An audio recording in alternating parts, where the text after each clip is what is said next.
Okay, so welcome to the BrandMe Spotlight podcast, episode 5.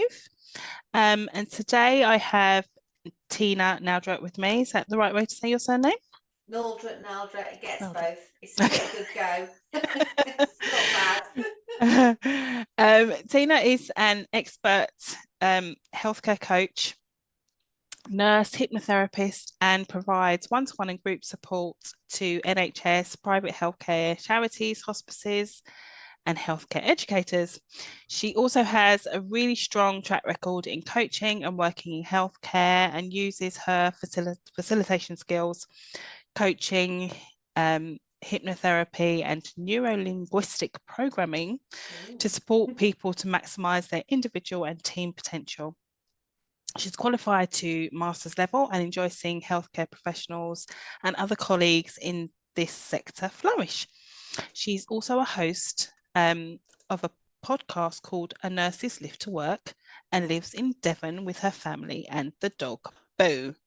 That is, Welcome, Tina. thank you. Thanks for having me on. That's so lovely. Thank you. You are welcome. So today we're going to just talk about your journey and specifically, what you do and your personal and how it relates to your personal brand. So let's start with your journey. What inspired you to step away from a successful career and become a coach? A couple of things really. When I was nursing, I think coaching is such a part of that world that you're constantly working with juniors or colleagues, really learning from each other. And I particularly enjoyed that aspect of being a mentor, being a coach. I did some training. And when I was in that world, that's part of my job that I really enjoyed. I really, really enjoyed seeing people flourish. It just gave me a lot of pleasure. And I'm a big sharer. I'm a big hugger. I'm a big sharer. So the fact that I could share all this with people just felt really special. And then I ended up um, deciding that I would move away from being a director and all that responsibility. There's times in my career I've had a lot of responsibility and just go into a space that felt really kind of, unknown to me, which is this idea of working for yourself and having your own business. I think if you've grown up in something big like the NHS, working for yourself just seems like a different planet. You Mm. don't know what's involved. It all seems a bit scary. But I thought, no, I want to do this. I want to be more independent. And my story goes that I handed in my notice and had this plan to go and work for myself. And then we had the COVID outbreak. And I went back into work the day after um, I'd handed in my notice, and the day after the lockdown was announced, the first one, my boss came in the office. And before he could speak, I said, I guess you're going to ask me to retract my notice. And he said yes. And I said, well, that's fair enough. I need to be here with the team during this time. Imagining in my head that this would be like 6 months. Oh So, of gosh. course, as we all know, it kind of went on for quite a while. And then, sort of 3 to 4 years later, I thought, no, I really do need to go now. So Mm. that was my exit from a very long career. And I think by the time I was going, I was exhausted with managing a hospice through COVID, all the patients and relatives, all the staff. It was a lot of an emotional pull on me personally. And I don't think I've ever would have said in my career that I felt burnt out or that kind of phrase. But at that point, I thought I've given all I have to give and Mm. I need to step away. So that was me. I thought, right, I'm going to go and start my own business. And at first, I thought, I'm not going to be a coach. I'm just going to go and do something completely different. So I trained to be a celebrant who does weddings and funerals and the like. And I started doing that. And Yeah. actually, I kept getting pulled back to coaching. I kept getting people approaching me saying, could you do this? Could you do that? And I thought, I can't escape this. And I suppose it's probably a reason I probably need to be doing it. Mm. so, Yeah. so I ended up, and the current situation is that the Devon coach is my coaching business. It takes up 70% of my time. my side hustle is probably being a celebrant. So yeah, so that's how it all came about. That's amazing. I think when you have that calling to do something, or you feel that urge, Yeah, no matter how much you try and put it off, it's gonna pull you back at some yeah, in some way, shape, or form. And I think a lot of people, as you said, you kind of have that slight fear, for want of a better word, of coming from somewhere that you know really well and then yeah, moving into this whole entrepreneurial business world, which yeah. looks, a little bit daunting. But um the fact that you kind of took that step and did it was amazing. So was there a specific turning point or aha moment that pushed you to fully embrace coaching and start your own business? Yeah, I think as I said, I'd kind of been approached a few times by people to do to do some facilitation. I used to call it facilitation for them. And I did an away day for a team at hospice, and I love that kind of thing. I'm very comfortable in a room full of people, up front and centre, kind of managing the space, managing their energy, managing what they want to do. I really enjoy that, and I enjoy seeing people going on a journey. Starting the day off thinking, oh, what could we do together as a team, and ending the day knowing what they could do together as a team. So I kind of really enjoy that sort of thing. Mm. And somebody in that day came to me afterwards and said, I'm really struggling with some things and I'm just wondering whether you can help me and do a coaching session for me. So she and I went away and did some private work together, and she had lots of things she wanted to explore career wise and in the world of work. But one of her main issues was that she didn't sleep at night at all. Well, she was utterly exhausted because she slept walked. And she had Oh, slept walked for a long time. She lived on her own. She knew she slept walked because she left the downstairs in a certain way. She came down in the morning, everything was different. And this happened consistently. And she also felt utterly exhausted. So I I'd done some training, some neuro linguistic programming training, and I'd acquired the skill of hypnotherapy, but I'd never really properly used it. So I did some work with her around what might be going on in her subconscious mind. We did some coaching kind of work, and then I thought I would do her a couple of hypnotherapy relaxation sessions for her to listen to. And she went mm. to sleep at night. And she um, got in touch with me about 2 weeks later and said, I'm sleeping. This is crazy. Wow. And even I thought it was crazy. When something happens and you always can't believe that you, you know, empower that to happen. So, Mm. yeah, so that made me think, right, obviously that has made an incredible difference to someone's life. And Yeah. I now need to offer the team approach to coaching, but also individual coaching. So she was a turning point for me, I think, that client. That's amazing. That's amazing. And that's kind of the thing that I love about coaching, is just having that ability to support someone to have their own wow moment. They have their own kind of light bulb Mm, moment as well, and to kind of feel like they found a solution and a way forward. mm, That's always the most empowering thing for me about coaching, is just seeing that person just light up. yeah. It's just like such a natural high for me. So yeah, I completely get that. And that's amazing that you managed to, she God, sleepwalking for so long and then Yeah. all of a I mean, sudden she not had doing had it. a really specific event that had led to that happening. Right. Something happened to her partner when they used to share a bed together. And Oh, and I think she was afraid, on some level of her mind, she was very afraid to just go to deeply sleep. right. But it just is, yeah, it's very powerful coaching. It's good to keep that space for someone, isn't it? To just create that space. I mean, sometimes I don't think coaching really captures what it does actually as a kind of Yeah. description. I don't know the way of saying what a coach does, but yeah, I think just creating a space in which people can explore what's going on for them is, like you say, really special. Yeah. Yeah. That's amazing.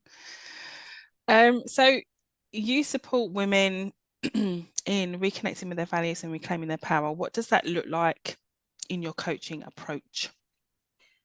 I would say that I'm really try and look at the language someone's using.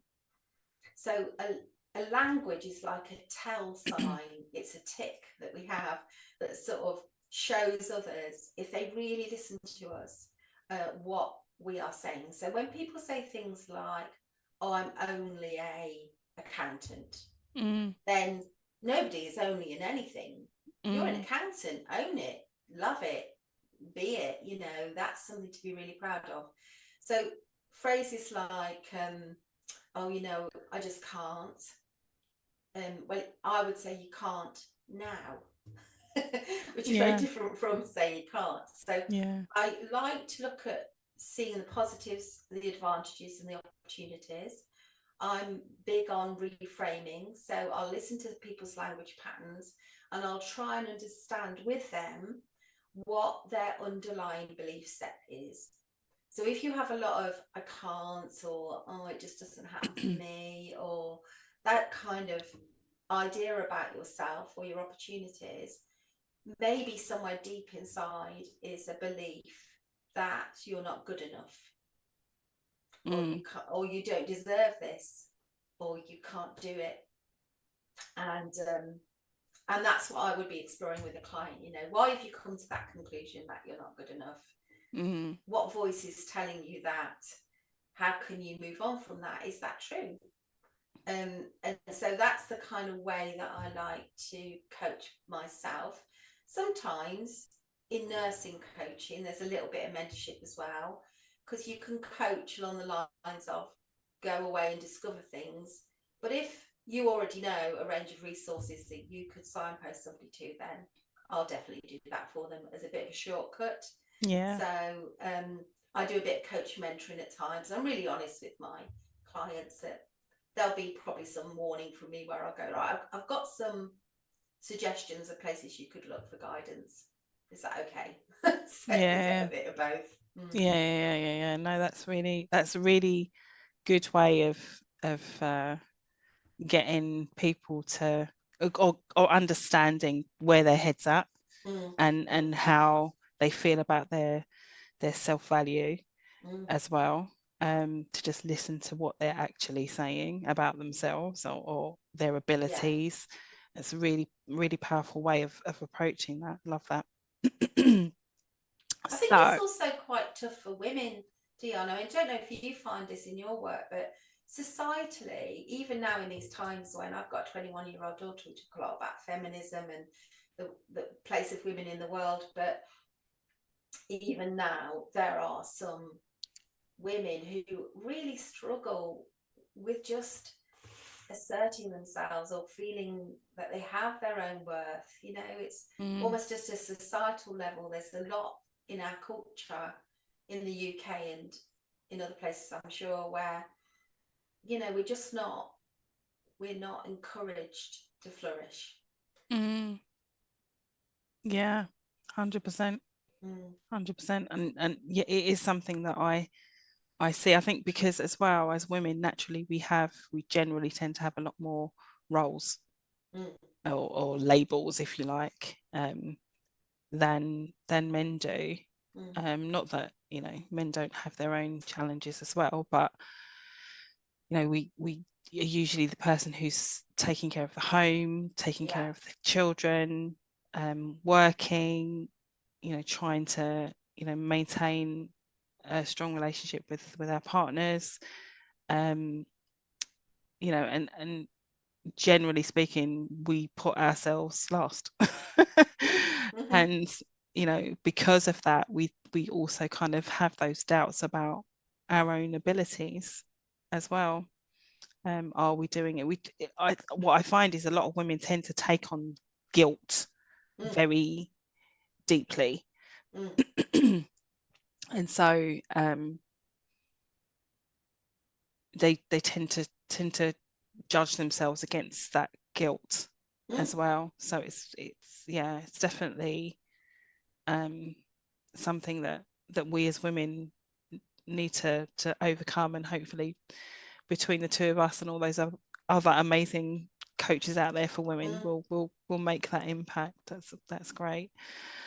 So what have been some of your biggest mindset shifts or personal growth moments since becoming the Devon coach? At the beginning of starting the business, I had done what's called a Neuro linguistic programming course when my daughter was a babe, so 20 years ago.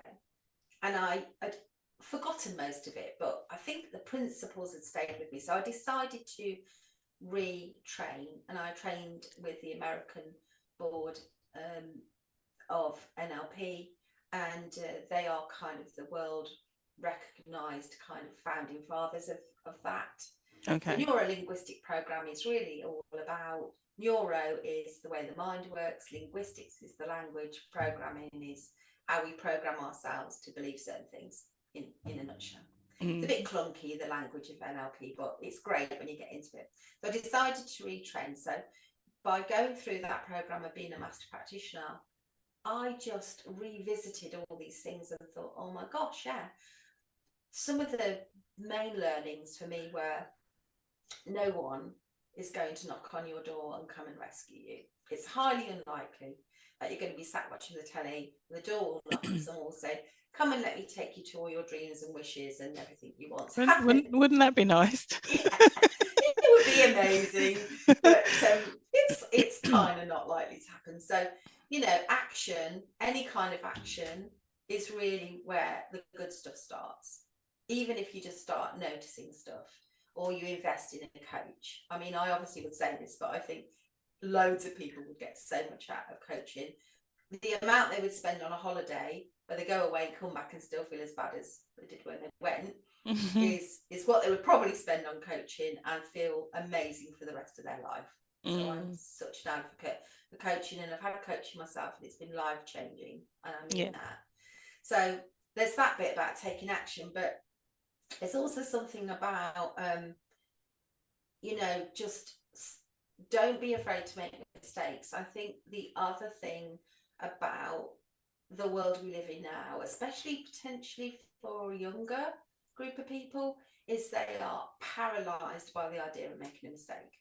They absolutely are so fearful of trying something, not working out, and then that somehow being failure. Anyone who does anything amazingly and is expert will have got there through trial and error. You can look at it like you don't make mistakes, you either succeed or you learn. So that's the big mindset shift for me. I think I probably had a bit of that fear of trying out new stuff, not succeeding immediately. My problem was that I'd come from being in a very expert director level kind of place. I really knew my world, I was very good at it, into this more naive place of running my own business and feeling less certain.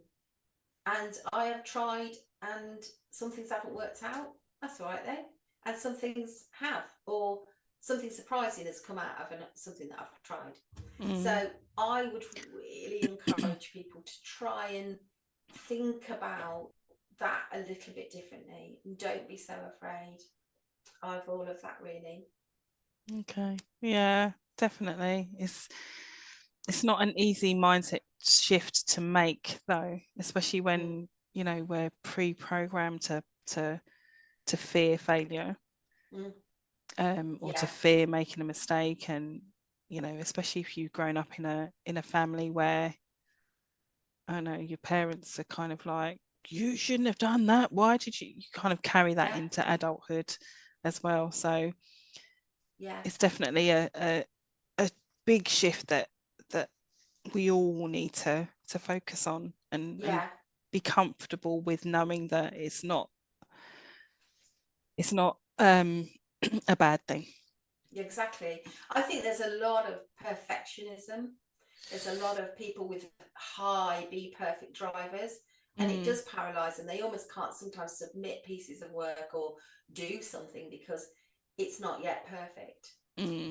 It's perfect in that moment in time when you're doing it. Like anything you did 2 weeks ago, in that moment in time, it was your best efforts. With what you had at that time, you did your best. of course now 2 weeks later you've got different information and you'll do it differently, maybe. Mm. But you're so right. I think it is one of the tricky shifts for people. I like the idea that I am perfectly imperfect. I am going to be making mistakes, Mm. and it's not the end of the world. But Yeah. I truly believe that. But I can see why I see it in my daughter. I see it in lots of other women and friends, colleagues. It's Yeah. horrible. I think there's also kind of that element of judgment as well, isn't it? When you do Mm, something and before you kind of release it, it's kind of like, what are people going to think? yeah, Are they going to like it? Am I going to get um criticized for it? So we kind of, to a certain extent, hold ourselves back from releasing that yeah, imperfection, um, for fear of judgment yeah, as well. yeah. Yeah, it's quite hard actually. The fear of comparison and judgment. I think it's such a tricky place. But yeah, just and also what I find quite for my own self, I think that what's helped me with this is this understanding that most people are thinking about themselves. They're not thinking about you and what you're up to. Yeah, The majority of the time, I say that to people all the time actually when I'm Yeah, coaching them. Like, well, I'll be honest with you, they're not worrying about what yeah, what you're doing, they're worrying about what they're doing. yeah, yeah. No, it's so Everyone's worrying true. about themselves. Yeah, Everyone's worried about, they haven't got time to be worried about you because they're too busy worried about themselves. yeah. And you'll put something out there that you'll think is kind of 80% as how you wanted it to be compared to 100, Mm. and somebody somewhere else will look at it and go, oh my god, mine isn't as good as that. So Mm. it's always someone else looking in your corner and thinking, wow, look what they're up to. Yeah, Mm. yeah, 100%. Totally agree with that one. Okay, so many women struggle to make big career or life changes. What advice would you give to someone who feels stuck or afraid to take that leap? I think there's a couple of things really. One is that thing that we've already said about just starting. Mm. You don't have to do everything at once. An exercise that I often do with my clients is to just get them to imagine that what is one of the outcomes they're looking for in the change that they want to make. So somebody might say, I'm really unhappy at work. I think I want to get a different job. But then again, what if I jump from the frying pan into the fire? They'll have all concerns about that. So we'll talk about, what is their dream situation, and they say, well, I want to be part time, I want more flexibility, and I want to be able to go on more holidays with my family. Maybe I want to be able to afford that. So you say, right, imagine yourself at the airport, and you take them through an exercise where they're physically at the airport. It's 3 years from now. They've just come back from the most incredible holiday they've ever had. They are standing in the airport, arrivals place. They're waiting for their case. They can see the conveyor going round. They're hearing the sounds. They're seeing the carpet. They're feeling the feelings of having just come back from the most incredible holiday, because at this point in time in 3 years they are doing the dream thing that they want to be doing. Mm. So they get that picture in their head, and we enjoy that for a moment, how amazing that feels, because you need something to draw you towards that. So they have that feeling, they have that idea, and we describe it quite fully and make a picture in their mind of what it is like. And then we say, well, what steps did you need to get from here to there? So you've Mm. got 3 years. It could be sooner, it could be 2 years, but let's just say it's going to be 3.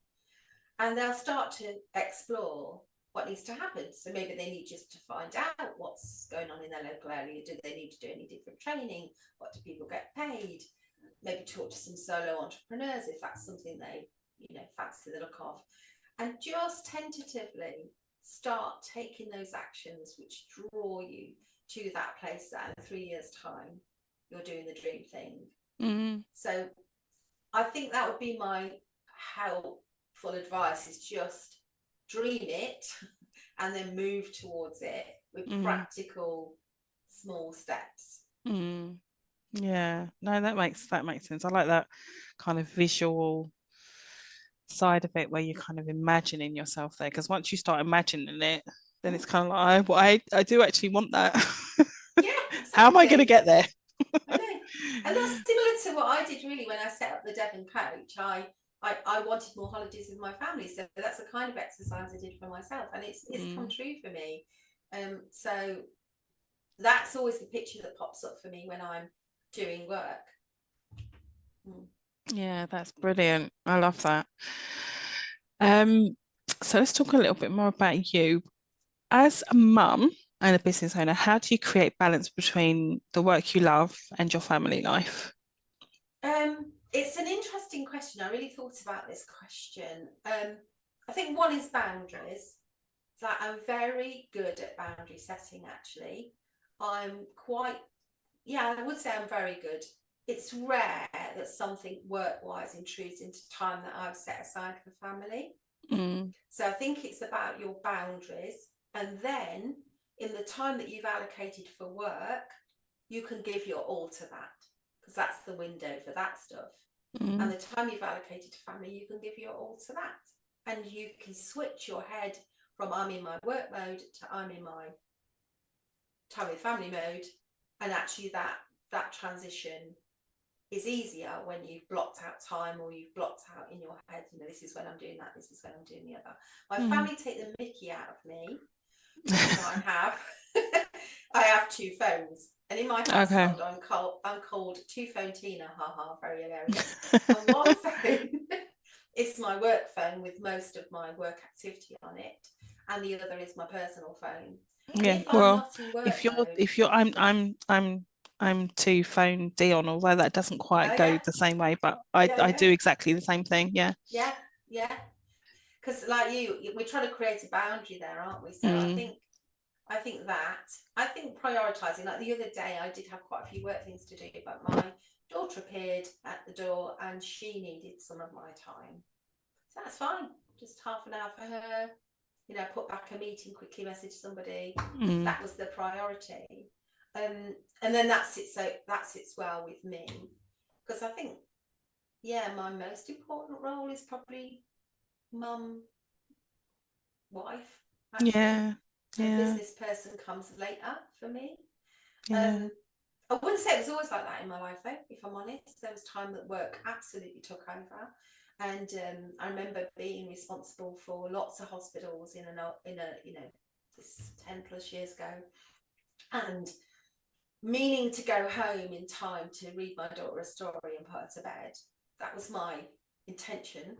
And then work got crazy, and 3 or 4 times I did try and leave, but people kept coming to find me for things. And I left later than I intended. I had a long drive home. I was on my way home. I phoned on the hands-free and said to my husband, "Is she still up?" And he said, "No, she's too tired. She's had her tea and gone to bed." And I came out of that phone call. I pulled into a lay-by and I cried my eyes out Oh. because I honestly did at that point in time just think, I feel so inadequate. I'm sure lots of women listening to this will really identify with this. I didn't feel like I was being a good mum. I didn't feel like I was being a good friend. I wasn't meeting up with my mates. I was too tired to be a good wife because I just used to get home, want to eat my tea and go to bed. But all my energy, most of my energy was going into work.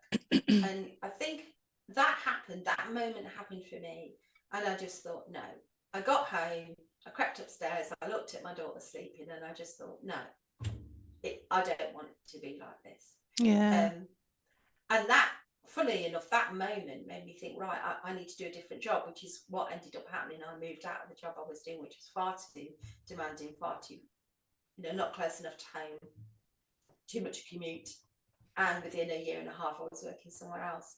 And that was all down to that particular moment, thinking, no, this is breaching my boundaries and my values, and what's important to me. Yeah. Yeah. And I think a lot of women will relate to that for sure, because you can always get another job, you can always find more work, but you can't replace your family, you can't replace that time. That's right. And that is so important for that, and it's kind of one of the reasons why I wanted to start my own business as well, because I kind of felt like with my eldest son, I didn't spend as much time with him as I would have liked to, and I didn't want to do the same with my youngest. So starting my own business gave me that time with him.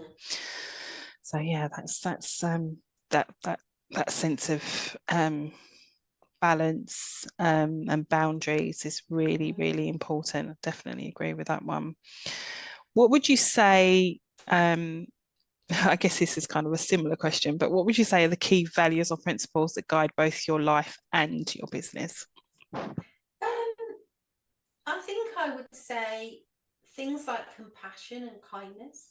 Mm. There's times in my career when I've been with some really hard-hitting leaders and managers, like people who have been, we need to close these hospitals, and not really leaning into the consequences that would have for the people concerned, how they would feel, you know, what would it be like as an experience to go through closing down the hospital you worked in or the hospital in your village or town. And I tried incredibly hard to keep my kindness and keep my reference to people, their feelings, their compassion. So I've always been that kind of leader. That matters a lot to me. I don't think that means you can't do difficult things kindly.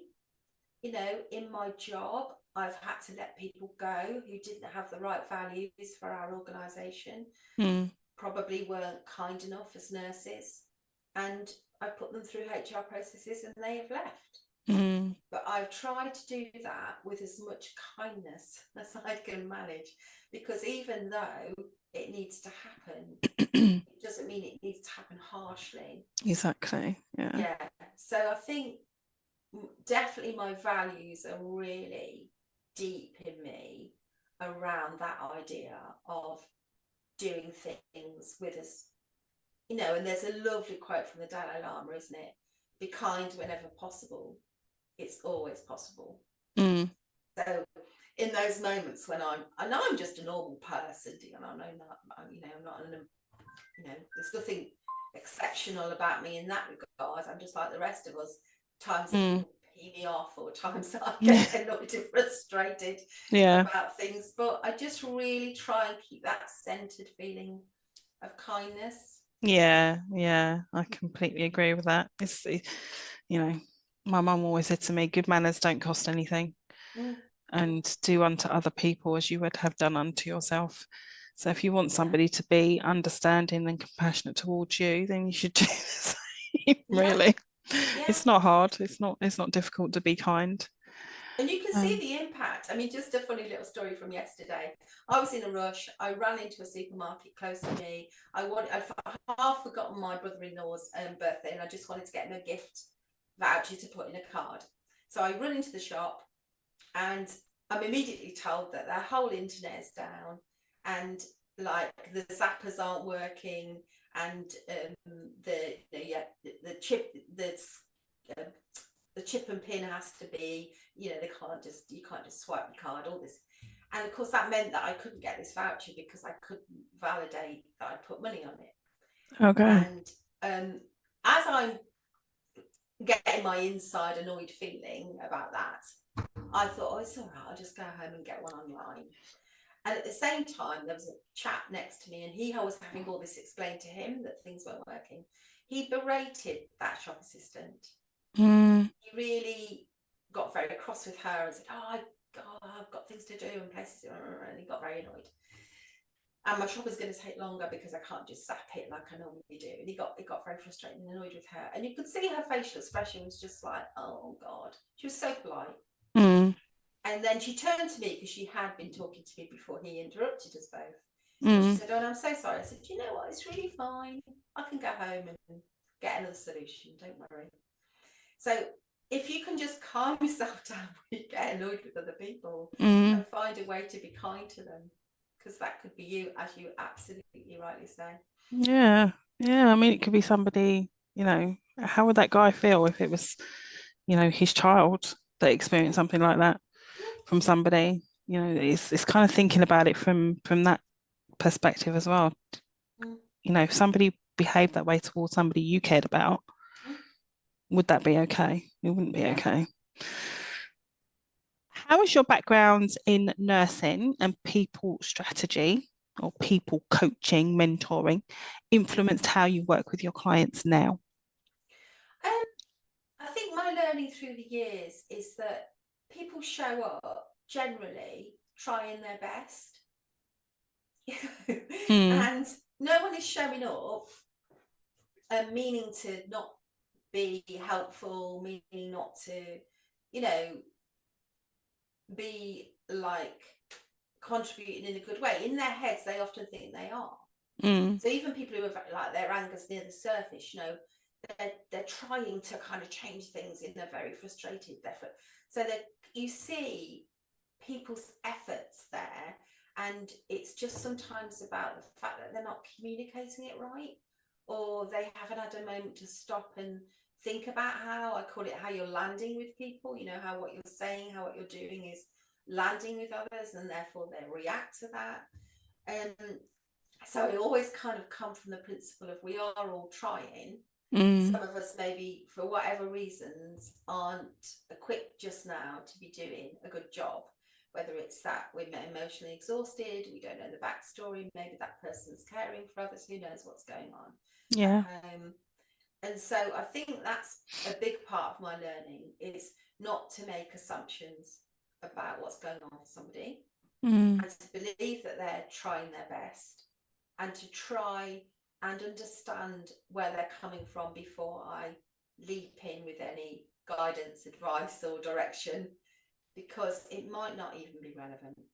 yeah. So, you know, that's my listen more than you speak. I'm sure you hear this a lot, but Mm. you know, this whole kind of saying, two ears and one mouth for a reason. Exactly. That's very true. Something I probably still need to teach my children. 100%. So So in it, yes, I was just going to say, in coaching, that's what we do a lot, is we listen a lot, don't we, to yeah, yeah, everyone else that's a say. key part of allowing the client to just be open and honest. Um, so in an industry where everyone's online, how do you keep your personal brand grounded, authentic, and truly you? Even if I'm online, anything I produce, like if you went and looked at my website, if you work with me through the medium of Zoom, um, in my posts, I just try and be real. You know, there was a time, you know, earlier we talked about that kind of envy you get, comparison envy you get of other people's stuff. When I first started posting, because sometimes I go down to the beach and I'll do little kind of chats on the beach about something that's happening, and Nice. it's all very blissful. Like, I mean, I'm so blessed, Diana. I'm so blessed. But basically, the first time I did a couple, I thought, oh no, you know, that doesn't look very slick, because some people produce very slick videos online, don't they? And they all look Mm, very well put together, makeup, clothing, and what have you. And I was just like, no, this, you can't put this out, Tina. You know, your hair's having a bad day. You know, the wind's whipping around you, and then I just thought, actually, this is me. This is what I'm about. This is the real me. So mm. I really try not to do the thing where comparison is the thief of joy. I love that. I Mm. love that. Comparison is a thief of joy. Yeah. So I try and Yeah. just be out there in the world as I really am, and know that I won't be for everybody, and that is absolutely okay. When you Mm, choose a coach, I think you have to choose somebody who appeals to you and you think you can work with, and there mm. will be somebody out there for you, that's for sure. But I will be for somebody, and I'll be for some, and that's Yeah. okay. Yeah. Yeah. And that's all you can do. You know, Mm. not everyone is supposed to um love you in that sense, Mm. or align to who you are and what you do. So Yeah. yeah, it's just being good with that, being good with knowing that you have the ability to help whoever comes into your world and wants to truly um al allow themselves to be open with you. Yeah.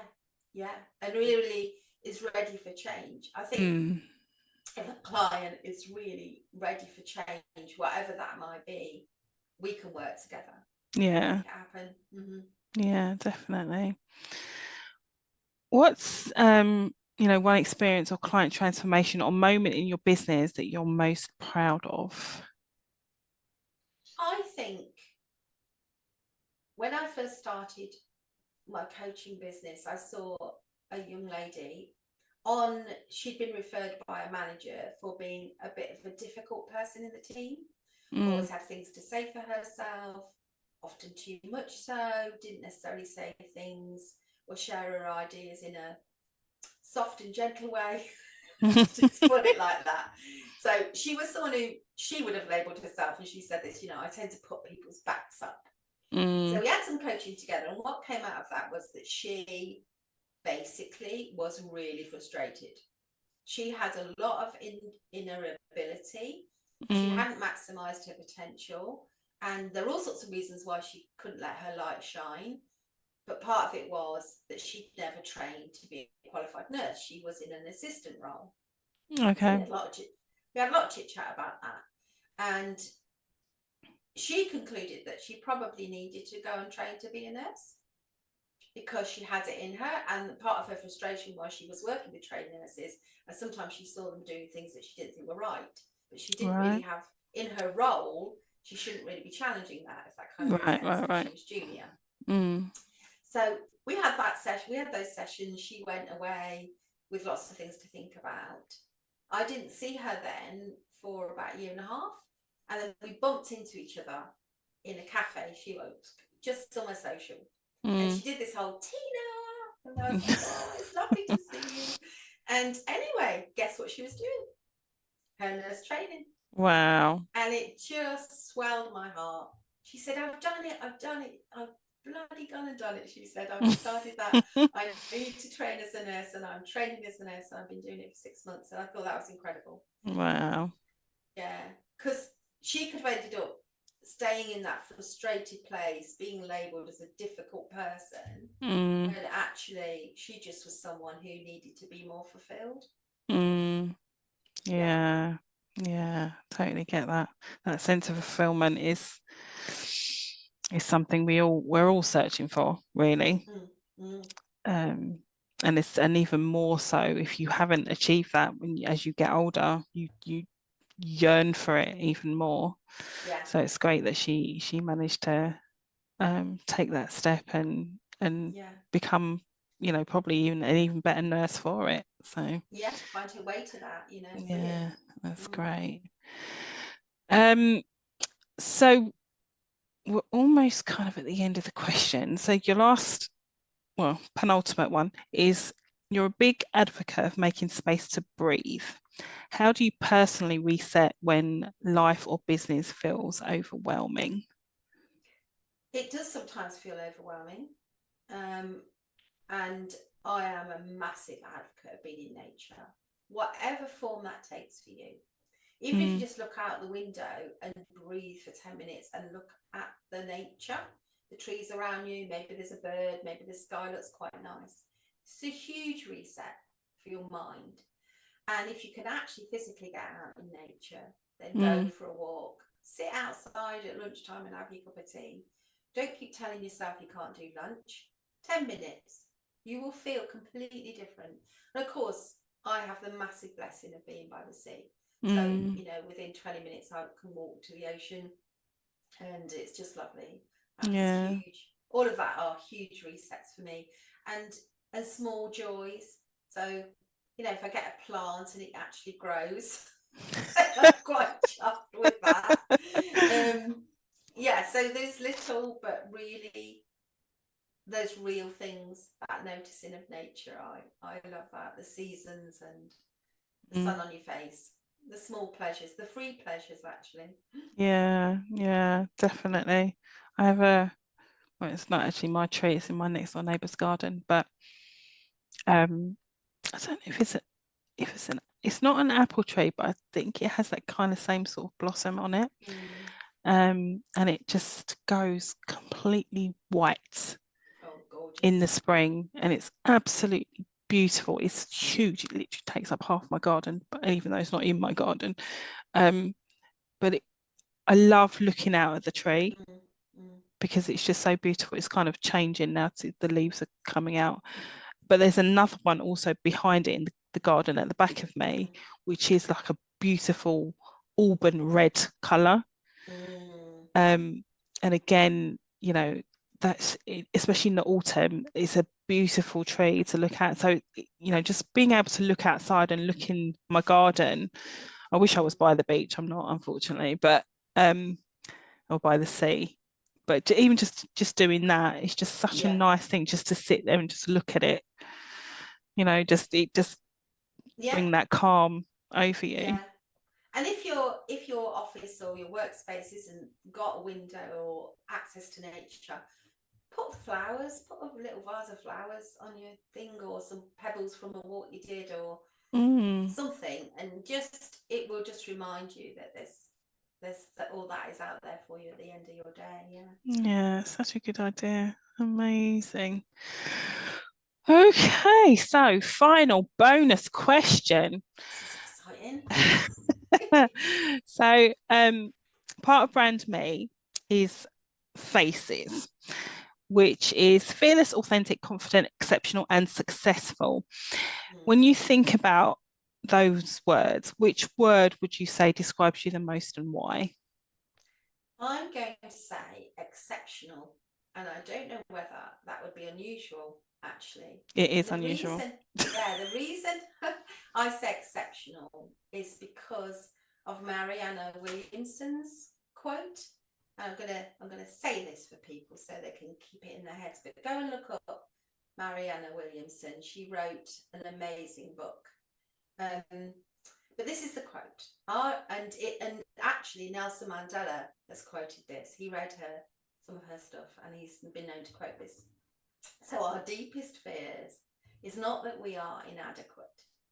Our deepest fear is that we are powerful beyond measure. It is our light, not our darkness, that most frightens us.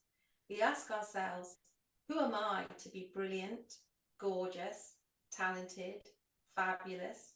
Actually, who are you not to be? If you hide your light, then it doesn't help others. As we let our light shine, we unconsciously give other people permission to do the same. As we are liberated from our own fear, our presence automatically liberates others. And I love that. And I think that women often make themselves smaller for all sorts of reasons that we think we should. And to be a woman and to see other women who own their ability, their talent, their personality, their life force, yeah, let's all do that. Because I like to see women lifting other women up. Yeah. I love that. I love that about the way that we connected. And by lifting up another woman, I'm not diminishing my own self at all. So I am exceptionally good at that, and I like to model that as you can do this too, because I'm exceptionally good at being a coach and doing that sort of thing. But you could be exceptional too, I guess, is my message. Yeah, that's amazing. And nobody else has said that word. Most people have kind of either said fearless or authentic. But I don't think from memory that anyone said exceptional. I think that's it's amazing. Something that we worry about people's perception of us if we say we're exceptional. And if you're at the top of your game and actually you are selling yourself in a business context, you ought to be exceptional and sell your exceptionalness, if that's the thing, because really that's what they're buying. And I've had people say to me about my price point, not necessarily private individuals, it's been more corporates and what have you, but they've said, oh, your price point is a little bit. And I've said, I know, because I'm exceptionally good at what I do. And when you have had the experience of working with me and your team are flourishing, you'll see how much value for money that is. I'm not shy about that. I I'm very certain about that. Yeah, you own it. Yeah. 100%. Yeah, but I mean, you have to, there is a zone, isn't there, where it's kind of, people would say, well, there's what's the word? I'm trying to think of the word. Arrogance, but that's why I think we as women are nervous about that kind of concept, exceptional slash selling yourself slash nervousness about that. But I've never heard a man in a senior position not describe himself as exceptional and highly talented and all of those things. So we should, as women, we should also move into that space. Exactly. 100%. Totally agree. And yes, you are exceptional. Thank you very much. Well, thank you very much for coming on BrandMe Spotlight and sharing your story, your journey, what you do, how you've empowered other people. There's been so many amazing tips and advice that you've provided during this time that we've spent together. So thank you for that. Tina's details will be in the comments below. This will be on my YouTube. I'm also going to send it out on my social media. So check in with her if you want to learn more about what she does. And thank you again, Tina, for joining me. Thank you so much for having me on. It's been an absolute pleasure. I've loved our conversation. Thank you. Brilliant. You are welcome. Take care.